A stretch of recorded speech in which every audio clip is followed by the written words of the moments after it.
Bonjour à tous, mon nom est François Letarte. Bienvenue sur ma chaîne JDR D30, une chaîne consacrée aux jeux de rôle sur table avec une vie de rôliste. Et ça va être une réponse à Gabriel de Cactus Fée qui m'a laissé un commentaire sur ma vidéo sur la tolérance des emmerdeurs. T'as un ami autour de la table, mais tu tolères ces écarts de conduite dans la fiction. Ça fait des histoires qui ne marchent pas, ça crée des frustrations, mais bon, c'est ton ami, fait que gna, gna, gna. Bon, fait que c'est ça. Fait qu'on a. Elle m'a demandé avec un meneur de jeu débutant, en fait, comment en fait, régler le problème. Est-ce que j'aurais des trucs, en fait, de face à cette situation-là? C'est quand même intéressant comme question. Parce que, dans le fond, un meneur de jeu débutant, souvent, il commence. Fait que, tu sais, on s'entend, on est devant une multitude de possibilités en termes d'interaction sociale. Tu as bien beau comprendre les règles, mais une fois que la game est partie, là, ça peut aller loin. Là, soudainement, les joueurs parlent, ils font des affaires, nan. Et là, tu en as qui font des écarts. Puis, tu sais, quand tu es meneur de jeu débutant, peut-être que tu limites la zone dans laquelle tu es confortable, ta zone de tolérance, tu ne la connais pas encore. Tu apprends à la connaître. Fait que c'est sûr que des fois, il y a des écarts que tu vas laisser passer un certain temps. Puis, bon, ça se peut qu'au début, tu ne les vois pas. Là. Mais à un moment donné, tu finis par le savoir. Bon, qu'est-ce que tu fais? C'est sûr que la communication, c'est d'avoir le cran de carrément le dire, OK, nous autres, c'est un jeu d'équipe. Oh, ça fait mal la tête de ceux qui veulent faire chier. Mais c'est ça, mais c'est un jeu d'équipe. Si tu ne veux pas faire partie d'équipe, ben prends la porte.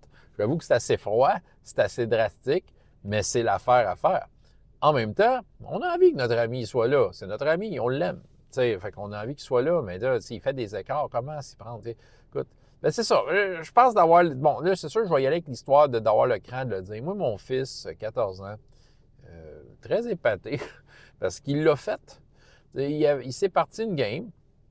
Il s'est parti sa game, OK, avec ses amis, puis c'est ça. Puis, dans le fond, il a pris le temps de faire leur personnage, d'expliquer tout ça, d'organiser la game, nanana, puis faire l'horaire, tout ça. Puis, évidemment, il y a un petit calice qui faisait à sa tête, faisait chier, jouait contre les autres, tout ça.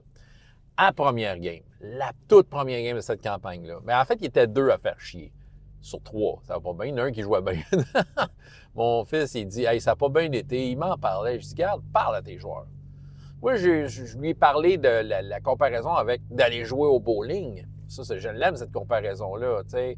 Imagine que nous, au lieu de jouer à du jeu de rôle, nous allions jouer au bowling. OK, oui, on va avoir du fun, on va rire, on va lancer les boules tout croche, on va faire des moves d'épais, mais au final, on va quand même prendre des boules et les lancer sur l'allée. T'sais.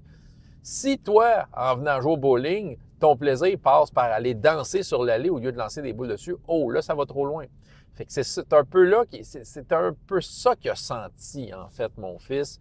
Puis il l'a senti tout de suite. Je l'ai trouvé bon parce que faut dire que mon fils a une certaine expérience. C'est sa première vraie campagne à vie. Il a fait des petites expériences de jeux de rôle. Ça n'a pas toujours été à son goût.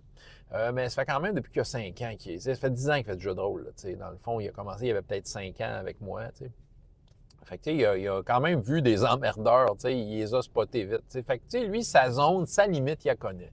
C'est sûr que là, c'est difficile de dire que c'est un MJ débutant, mais en fait, c'est un débutant sans en être un, parce que c'était sa première expérience. J'ai trouvé qu'il y avait du cran d'y avoir dit. Là, il a dit, écoutez, boys, moi, ça marche pas. C'est pas le genre de game que je veux faire. C'est pas là que je veux aller. T'sais, si ça vous tente pas de jouer à ça, venez pas jouer. Il était très clair. Les deux ont dit, non, on va s'arranger que ça marche. OK. Fait que jusque-là, ça va.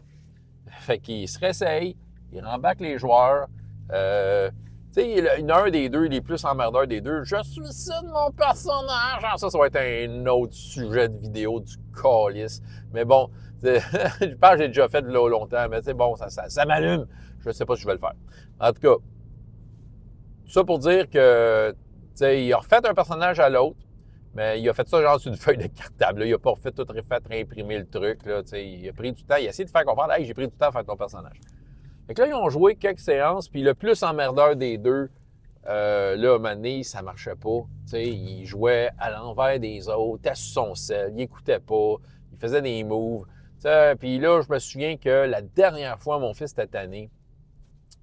Il a parlé, là, il parlait, là. Il s'en alignait pas. Là. C'est son ami, là. Mais, sauf qu'il jouait pas, il n'avait pas l'air de vouloir jouer le même jeu que les autres. Fait que là, la dernière fois, mon fils, quand son ami, sa mère est venue le chercher, il l'a regardé, il dit, écoute bien, moi, c'est pas de même que je veux que ça marche. Je pense que tu serais mieux chez vous. Je pense que tu serais plus heureux chez vous. Il a dit ça devant la mère de l'autre. Moi, j'ai trouvé shot. J'ai dit, ça se peut-tu? C'est comme, moi, j'ai trouvé qu'il y a eu, moi, je trouve que mon fils a eu du cran, mais en même temps, il a réglé son problème. Tu sais, son plaisir passait par, OK, j'ai envie d'une game de jeu de rôle, j'ai envie que ça se passe bien, puis ça, toi, t'es clairement un problème à mon bonheur, là, tu sais. Fait il a réussi à faire valoir son point. Et je suis fier de lui. Donc, c'est sûr que l'ultime façon de faire, c'est la communication. J'avoue. Mais en même temps, c'est ça, je comprends qu'il n'y a pas toujours tout le monde qui a du cran, tu sais. Il y a toujours du monde qui a, tu sais, ils sont plus craintifs de faire de la peine à leurs amis, tu sais, comme mon fils a été clair. Je pense qu'il n'y avait pas vraiment de remords parce qu'il savait ce qu'il voulait. Je pense qu'il y a deux affaires, il faut dire. Sans mettre du monde dehors, il faut quand même rappeler que c'est un jeu d'équipe. Et moi, mon point de vue, c'est que, tu sais, souvent, moi, j'ai déjà eu un cas où c'est un joueur qui emmerdait, puis je sais que son hobby préféré, là, qui n'était pas le jeu de rôle, c'était de jouer au hockey. Fait que, écoute, je le prenais à son propre jeu. Puis je disais, écoute, tu sais, quand tu joues au hockey, veut dire, tu essaies de jouer pour les autres, tu essaies de scorer dans le même but que tes amis. C'est un peu ça. Tu sais, tu peux prendre une analogie sportive et le faire. Je sais qu'avec lui, j'ai fait un exemple, entre autres, que, mettons, tu as un de tes coéquipiers qui rentre dans la zone adverse avec la rondelle, tu vois qu'il fait ça tout croche, puis il risque de mettre ton équipe dans le trouble. Qu'est-ce que tu fais? Tu le laisses faire, tu le fais chier, tu le rentres dans la bande parce qu'il te fait chier. Tu sais, c'est qu'est-ce que tu fais là? Non, non, non, tu essaies de rattraper la situation du mieux que tu peux. C'est ça. Je pense que les analogies sportives, c'est bon. Une autre technique qui est peut-être un peu plus dans le jeu, je pense que les tours de table peuvent toujours régler certaines situations. Et voici comment je le ferais. Si, mettons qu'il y a un joueur qui est problématique, ça peut peut-être marcher avec plusieurs, mettons que l'exemple va être facile à expliquer avec un joueur. Tu as 5 joueurs autour de la table, puis il y en a un qui fait chier. Ton ami qui emmerde, qui joue à l'envers des autres, ça aimerait ça le réaligner. Des fois, ce qui arrive, c'est que quand il propose une idée aussi, là, c'est un cas optionnel, là, mais qui arrive des fois. C'est des fois, tu vas. Là, le monde va s'ostiner. Non, tu peux pas faire ça, c'est ça. Puis là, il y a une engueulade, puis personne ne s'écoute vraiment, puis personne ne fait son point. Fait que là, c'est là que tu demandes, OK, là, tout le monde, on fait un tour de table. Tour de table, ça marche bien. Puis là, le tour de table, il part où? Il part au joueur qui est à la gauche du joueur qui fout la merde. OK? Fait que là, tu commences à dire, OK, toi, qu'est-ce que tu veux faire? Tu laisses tout le monde aller au bout de son idée. Si quelqu'un coupe la parole, dis non, tu le laisses aller au bout de son idée. Ça, je le vis souvent. Fait que là, je fais le tour de tout le monde. Tout le monde expose son idée. Puis là, après ça, on arrive au joueur qui fout la merde. Fait qu'il y a comme une genre de petite pression sociale parce que là, il a eu le temps, il a été obligé d'écouter tout le monde. Il n'était pas en jeu à faire ce qu'il voulait, faire chier. Là, j'ai arrêté le jeu pour que le monde s'exprime. Il voit bien que tout le monde ne fait pas, qu'il fait tout quelque chose d'un peu dans le même sens, souvent. C'est peut-être un peu ça l'idée. Tout le monde travaille un peu dans le même sens. Puis lui, crisser le fait à l'auberge, finalement, son idée est conne. T'sais. Des fois, ça marche, des fois, ça marche pas, mais je pense que la petite pression sociale peut aider et peut-être juste lui faire réaliser, hey, tout le monde essaie de faire la même affaire sauf toi.